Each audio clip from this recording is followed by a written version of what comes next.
Hello, Janaki V versus state of Kerala. ഇതിലെ ജാനകി നമ്മൾ ഓരോരുത്തരുമാണ്. എന്തിനാണ് അനാവശ്യമായ ഒരു ആരോപണം ഉണ്ടായതെന്ന് ചോദിച്ചു കഴിഞ്ഞാൽ, പൊതുജനം ചില കാര്യങ്ങൾ ചോദ്യം ചെയ്യപ്പെടുമ്പോൾ എന്തെങ്കിലുമൊക്കെ പറഞ്ഞ് അതിനെ തടയുക എന്നുള്ളത് ആവശ്യമായതുകൊണ്ടായിരിക്കാം. ജാനകി, അതായത് ജാനകി വിദ്യാധരൻ, ജാനകി വി നമ്മളിൽ ഓരോരുത്തരുടെയും പ്രതീകമാണ്. ആര് വേണമെങ്കിലും ഏത് നിമിഷം വേണമെങ്കിലും ജാനകിയുടെ അവസ്ഥയിലോട്ട് എത്തിപ്പെടാം. നമ്മുടെ നാട് പോലീസും നിയമവും പൊതുജനവും രാഷ്ട്രീയവും എല്ലാവരും കൂടി ചേർന്ന് കളിക്കുന്ന, അതുപോലെ മീഡിയയും ചേർന്ന് കളിക്കുന്ന ഒരു കളിപ്പന്താണ്. അതിൽ പെട്ടുപോകുന്ന സാധാരണ ഒരു ജനത, സമൂഹത്തിൽ വലിയ സ്ഥാനമില്ലാത്ത, സാമൂഹിക കാര്യങ്ങളെ കുറിച്ച് അറിവില്ലാത്ത ഒരു വ്യക്തി പെട്ടുപോയാൽ എന്താകുമെന്നുള്ളത് ഈ ജാനകിയെ കണ്ടാൽ മതി. ആര് വേണോ ഏത് നിമിഷം വേണോ ജാനകിയുടെ അവസ്ഥയിലോട്ട് എത്തപ്പെടാം. 10 ദിവസത്തെ ഫ്രീ ട്രയലോടുകൂടി തിരുവനന്തപുരത്ത് കുമാരപുരം എന്ന സ്ഥലത്ത് എലവേറ്റഡ് ജിം പ്രവർത്തിക്കുകയാണ്. നിങ്ങൾക്ക് 10 ദിവസമാണ് ഫ്രീ ട്രയൽ നൽകുന്നത്. ഇവിടെ ജിമ്മിന് പുറമെ എറോബിക്സ്, സൂംബ, കാർഡിയോ തുടങ്ങി എല്ലാ ട്രെയിനിങ്ങും നടക്കുന്നുണ്ട്. ഡയറ്റ് ആൻഡ് ന്യൂട്രീഷൻ ഉണ്ട്, പേഴ്സണൽ ട്രെയിനേഴ്സ് ഉണ്ട്. എല്ലാവിധത്തിലുള്ള സംശയങ്ങളും ക്ലിയർ ചെയ്തുകൊണ്ടുള്ള 1-to-1 ട്രെയിനിങ് ആണ് ഇവിടെ നൽകുന്നത്. Monday to Friday morning time മുതൽ ഈവനിങ് ടൈം വരെയുണ്ട്.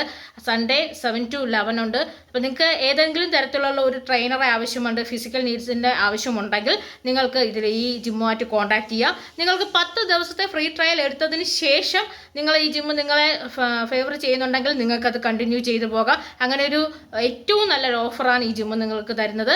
ഇതിൻ്റെ കമൻറ്റ് ബോക്സിൽ ഇതിൻ്റെ നമ്പർ, ഇവരെ കോൺടാക്ട് ചെയ്യാനുള്ള നമ്പർ ഞാൻ വയ്ക്കുന്നുണ്ട്.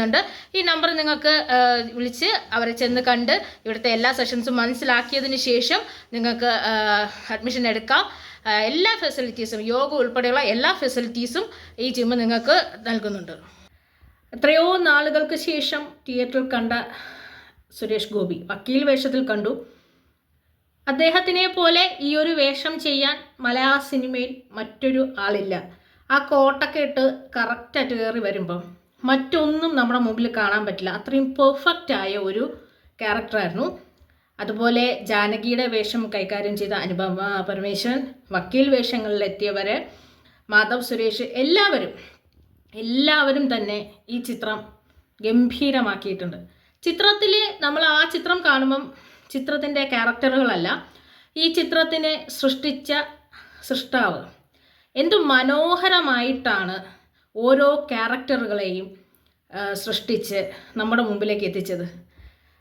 തിരുവനന്തപുരവും എറണാകുളവും പോലീസ് സ്റ്റേഷനും കോടതിയും എല്ലാം നമ്മുടെ മുമ്പിലേക്ക് എത്തിച്ചു.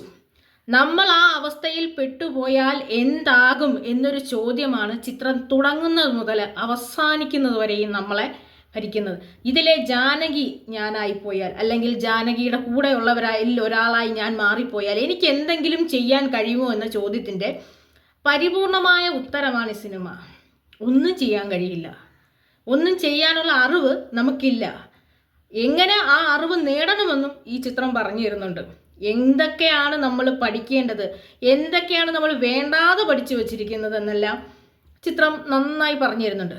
ജാനകി ഒരു ഹിന്ദു ദൈവത്തിൻ്റെ പേരായതുകൊണ്ട് അങ്ങനെ കോർട്ടിൽ വന്ന് വിചാരണ ചെയ്യപ്പെടുന്ന വേഷത്തിൽ നിൽക്കാൻ പാടില്ല എന്നൊക്കെ പറഞ്ഞു. മ്യൂട്ട് ചെയ്തതെല്ലാം ഞാൻ എണ്ണി നോക്കിയിട്ടാ, കൃത്യമായിട്ട് മ്യൂട്ട് ചെയ്തിട്ടുണ്ട്. ആയിരിക്കാം അഗ്നിപരീക്ഷ വിജയിച്ച ജാനകി ഒരു നിയമത്തിൻ്റെ മുമ്പിൽ വന്ന് നിൽക്കാൻ പാടില്ല എന്നുള്ളതാണോ എന്ന് ചോദിച്ചു കഴിഞ്ഞാൽ അതിനൊന്നും ഉത്തരം കിട്ടില്ല. പക്ഷേ ചിത്രം ഇത്രയും നല്ലൊരു ചിത്രം, ഒരു പക്ഷേ നമുക്ക് ഇത്രയും നല്ല ട്രീറ്റ് കിട്ടാൻ കാരണം സുരേഷ് ഗോപി എന്ന് പറഞ്ഞ നടൻ്റെ പെർഫോമൻസും ഉണ്ടായിരിക്കാം. കാര്യം ഇത്രയും നല്ല ഡയലോഗ് ഡെലിവറികൾ, ഒരു വാക്കിൽ അദ്ദേഹം ഒരു വക്കീലല്ല എന്ന് ഒരിക്കലും നമുക്ക് തോന്നില്ല.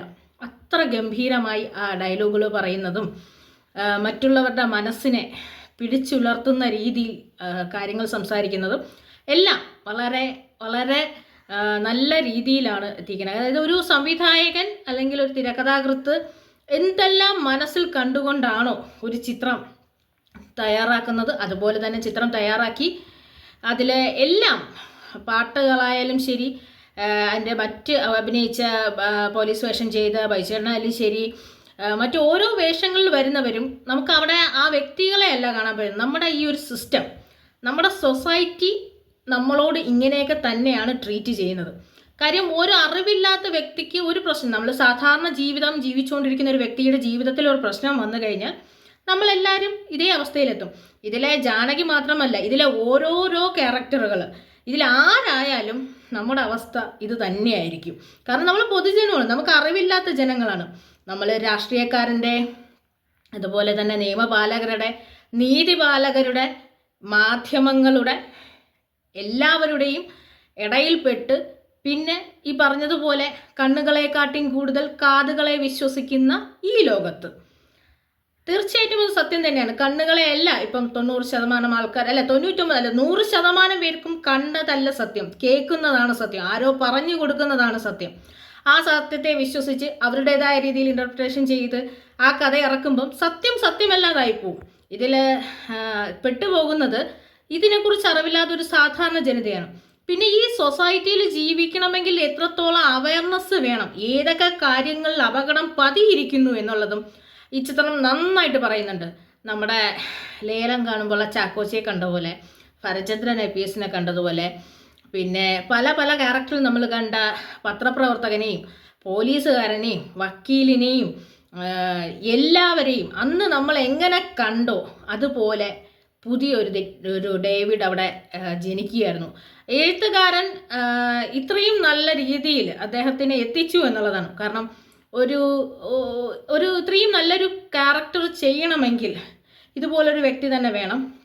പിന്നെ ഇതൊരു കോർട്ട് റൂം ഡ്രാമ എന്ന് പറഞ്ഞാൽ കോടതിയിൽ നടക്കുന്ന നാടകീയ അന്തരീക്ഷം മാത്രമല്ല, നമ്മളെ ജീവിതത്തിൽ സംഭവിക്കുന്ന നാടകീയകരമായ എല്ലാ അവസ്ഥകളും ഈ സിനിമ പറയുന്നുണ്ട്. ശരിക്കും ഇതിൽ നമ്മൾ ആ ഒരു നിമിഷം നമ്മൾ ചിന്തിച്ചു പോകും, ഇതിൽ നമ്മളാണോ, നമ്മൾ ഇതിൽ പെട്ടുപോയാൽ, ഇതിൽ ഏതെങ്കിലും ഒരാളുടെ അവസ്ഥയിലോട്ട് നമ്മൾ എത്തിപ്പോയാൽ നമുക്ക് എന്തെങ്കിലും ചെയ്യാൻ കഴിയുമോ എന്ന് ചോദിച്ചു കഴിഞ്ഞാൽ ഇപ്പോഴത്തെ സാഹചര്യത്തിൽ എനിക്ക് പറയാൻ കഴിയും, നമുക്കൊന്നും ചെയ്യാൻ കഴിയില്ല.